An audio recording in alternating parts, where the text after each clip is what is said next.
Imagine you wake up one morning and the sun is gone. Not like a cloudy day, not like an eclipse. Gone. Like it just stopped working. And then it stays that way. For a year and a half. The year is 536 AD.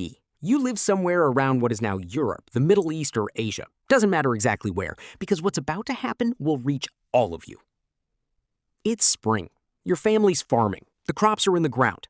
Everything is normal. And then, slowly, the sky starts to change. A mysterious fog rolls in. Pale, thin, almost invisible. You don't panic. Fog happens. It'll clear by tomorrow, you think. But tomorrow comes. And the fog is still there. A week passes. The fog doesn't move. The sun looks weird, like someone dimmed it. Roman historian Procopius wrote about it. He said the sun gave off light, but it looked like the moon. No warmth, just a pale glow. For 18 months. Temperatures in Europe dropped between 1.5 and 2.5 degrees Celsius. That doesn't sound like much, but for farming, that's catastrophic. Snow fell in China in the middle of summer. Peru saw drought for years. Crops across the northern hemisphere just stopped growing. So what caused it? Where did this mysterious fog come from? Nobody knew. And here's the really strange part. We're still not entirely sure. Scientists now believe a massive volcanic eruption, or maybe two, pumped so much ash and sulfur into the upper atmosphere that it formed a veil around the entire planet. Sunlight got filtered out before it could reach the ground. We call this a volcanic winter. And it was just the beginning. Here's something most people don't think about. Our entire food system in 536 AD depended on one thing: the sun. No sun means no warmth. No warmth means crops fail. Crops fail and animals starve. Animals starve and people starve. And this chain reaction played out across the entire known world at once. The Irish Chronicles record this as one of the worst bread failures in history. In Mesopotamia, farmers watched their fields produce almost nothing. Byzantine records describe famine spreading through the empire like a second plague. Wait, did I say second plague? Hold on to that thought. Back to the food crisis. Picture your family in 536. You planted in spring, the sun barely showed up. Your grain is thin, stunted, nearly worthless. You have maybe a third of what you need to survive winter. You think, okay, it'll be better next year. It wasn't. Because that volcanic eruption in 536, it was followed by another one, and maybe another one after that. Ice core data, basically ancient air bubbles trapped in glaciers, shows multiple eruptions between 536 and 547 AD. 11 years of disruption. 11 years. Your grandparents might have known a time before the fog, but you grew up in it. This was just the world now. Temperatures across the northern hemisphere stayed depressed through the 540s. Some researchers call it the late antique Little Ice Age. Harvests were bad year after year. Food stores were draining everywhere. The wealthy bought grain at insane prices. The poor had nothing. And here's where it gets really interesting. Because the famine didn't just kill people directly, it weakened them. Slowly, quietly. Every single body on the planet was a little more run down, a little more vulnerable, which is exactly the wrong state to be in when the next thing arrived. The year is now 541 AD, 5 years into the famine. People are tired, hungry, immune systems running on fumes. And on a trade ship coming from Egypt, something hitches a ride. The plague.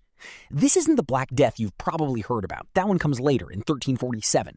This is its terrifying predecessor, the Plague of Justinian. Same bacterium, Yersinia pestis, the one that lives in rats and fleas and spreads to humans with horrifying efficiency. It started in Egypt, spread along trade routes, the same routes that moved grain, silk, and spices across the ancient world. By 542, it reached Constantinople, the capital of the Byzantine Empire, the largest, most powerful city in the Western world at the time, and it absolutely destroyed it. At its peak in Constantinople, the plague was killing somewhere between 5,000 and 10,000 people per day. Let that sink in. Per day. The Byzantine historian Procopius, same guy who described the weird sun, watched it happen from inside the city. He described bodies piling up in houses because there weren't enough people left to bury them. He described the Emperor Justinian himself catching the plague and somehow surviving, one of the few lucky ones. Justinian had been on a mission. He wanted to reunite the old Roman Empire, and he was actually doing it. His armies had won back North Africa. They were pushing into Italy. Things were going well. Then the plague hit. The army couldn't be supplied. The tax base collapsed because so many people were dead. The campaigns stalled. The dream of restoring Rome faded. All because of a bacterium no one could see. Over the next 2 centuries, the Plague of Justinian would return again and again in waves. Modern estimates suggest it killed somewhere between 25 and 50 million people total. Some researchers think it wiped out up to half the population of the Eastern Roman Empire. But here's what I want you to think about. The plague didn't arrive in a vacuum. It arrived into a population already weakened by years of famine, already on the edge. The volcano didn't cause the plague, but it set the table. Now, here's where the story gets truly wild, because it wasn't just the Byzantine Empire. The crisis of 536 sent shockwaves around the entire planet. In China, the Northern Wei dynasty was already fracturing, and the climate disruption made it worse. Food shortages fueled rebellions, the dynasty split, decades of conflict followed. In Central Asia, nomadic groups called the Avars were on the move. Climate disruption had devastated their grazing lands. They pushed west, right into Europe, displacing other peoples, triggering chain reactions of migration and conflict. In the Arabian Peninsula, something strange was brewing too. The Sassanid Persian Empire and the Byzantine Empire, the 2 superpowers of the ancient world, both got hammered by famine and plague. They were exhausted, weakened, distracted. Which meant that when a new force rose from the Arabian desert barely a century later, there was almost nothing left to stop it. Some historians believe the collapse of 536 and the decades of chaos that followed actually cleared the path for the rise of Islam and the rapid spread of the Arab conquests in the 7th century. The old powers had burned themselves out. And across the Atlantic, in Mesoamerica, the Mayan city of Tikal was facing its own crisis. Archaeological evidence shows a severe drought in this period that may have been connected to the same global climate disruption. The great Mayan cities that would flourish later, they took a significant hit in this era. In Scandinavia, archaeologists have found something haunting, villages from this exact period that were simply abandoned. Not burned, not attacked, just left. The people walked away and never came back.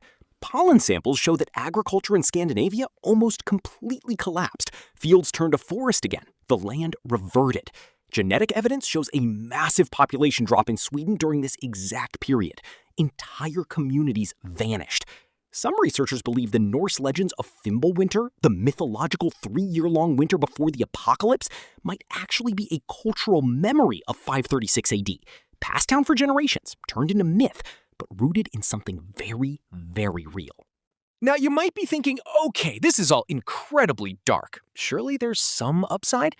Sort of. In 2018, archaeologists were excavating a trash dump in Lucca, Italy, which sounds boring, but inside that garbage, they found something extraordinary. Metal scraps, coins, mineral slag.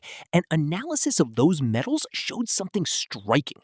Around 640 AD, about a century after the worst of the crisis, the economy of Europe was recovering.